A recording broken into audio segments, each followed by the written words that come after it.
Okay, we're here in Shafter, California at the Green Hotel, and I'm with the person that runs this hotel, the hotel you see behind me, and I'm standing with John Dufferty, who's our ITC researcher, and I'm with Trish right now, and she's going to give the whole rundown, the history behind this place. Okay. So, this particular hotel was built in 1913, correct? 1913, but it was built as a boarding house by the Kern County Land Company. And there were ads and recruitment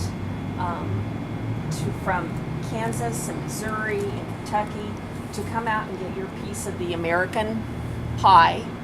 And you can get your acreage, how many acres you want, and it's 5 feet and you'll get water. So they built this so they could attract the men, and they were men that were coming out here. And there were probably 8 or 9 rooms that were up there. We're not real sure how many guys they had in there, and they would come in and work their plot of land all day and have dinner and breakfast, and then go out for the day and do whatever they needed to do. And this was transferred over to a different ownership, like later on, Yes. and they passed away. Which is Went the to Hitchcocks? the Hitchcocks, and I've got Yes. 2 pictures in there of the Hitchcocks. Oh, that was them. Okay.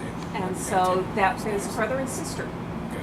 However, she wasn't on the deed because women back then could not own property. And that was about 7 years. So in 1913, 1920, the Hitchcocks bought it for we don't know how much.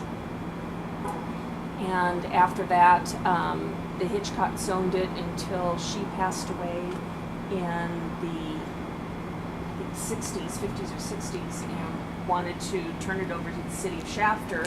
They took it, but they really didn't know what to do with it, and it was just kind of getting older and older and older, as well as it moved. Yeah, so it was moved like a 90-degree angle or something? How did that happen? It went from facing central, and then they turned it all the way to facing James. And that was so they could build a gas station on the corner. I was just going to ask you what it did. Okay, that's Of course. Okay, that makes Gas sense. station. So it wasn't moved that far. It was just. And there are pictures of it. You can see that it's up on blocks, and there she is. It's up on blocks. And this is Pat Wilson, who is the one who redid this whole building. Wow. So she's the one who's really in charge and knows a whole heck of a lot more than I do. I'm up to the Hitchcocks. What? I'm up to the Hitchcocks in providing information. Oh, okay. So after the Hitchcocks, then they turned it over to the city of Shafter. The city of Shafter then had caretakers that would live here, and that may or may not have gone so well because There was a long span between the Hitchcocks and the city of Shafter. Right. I mean, she took it over in 18, and they came in 83 or 82. The city of Shafter.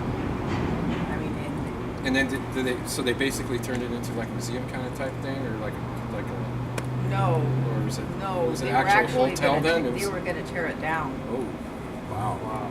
And then that's when we stepped in, and it was kind of quick. So when did it turn into a museum? After this? Probably when we stepped in. Okay. Other than that, it paid for itself. Right. We had events here for a while. It was a bed and breakfast. But during that time, when Hitchcock had it, it was a working hotel, and she had boarders. Then it became more of a boarding house. But during that period, they had the Dust Bowl migration, and these were tent cities back here. Wow. And there was a guy called Flapjack. Bill. I was trying Pancake. Wow. Pancake Bill. No, it was Flapjack. It was Flapjack. And he had cats, and they were his alarm clock and his guards. And he had a violin, which he entertained people with it was a fiddle. And during that period, and then probably towards the 40s, it became more of a boarding house than a hotel. And Wow. So when it was a hotel, it was well known. I mean, there was a lot of travelers coming in and out back in those Well, days. well, yeah, people that It was known as the hotel, the Green Hotel back then. yes, just by the color. Yeah, that's right. That's how they came up with the name. Green Hotel. It was green Right, the it whole was- time. The whole life of it. Well, no, it was called the Shafter Hotel first, First and then the and then the Hitchcock Hotel. Oh, But okay. people I didn't- refer to it as the Green Hotel because of the color. Yeah. That makes sense. And when we got it, it had never been painted Mhm. since the first paint job, and it was green and white, and it had the Haint blue on the roof as you come in. You know, Mhm. that Haint blue. And we did use the Haint blue on the doors, and it does keep out evil spirits because Donna Ah, see? is a nice spirit, Yes, but it doesn't keep That's out. what I read about. It does not keep out homeless people. They have a body. It doesn't keep them out.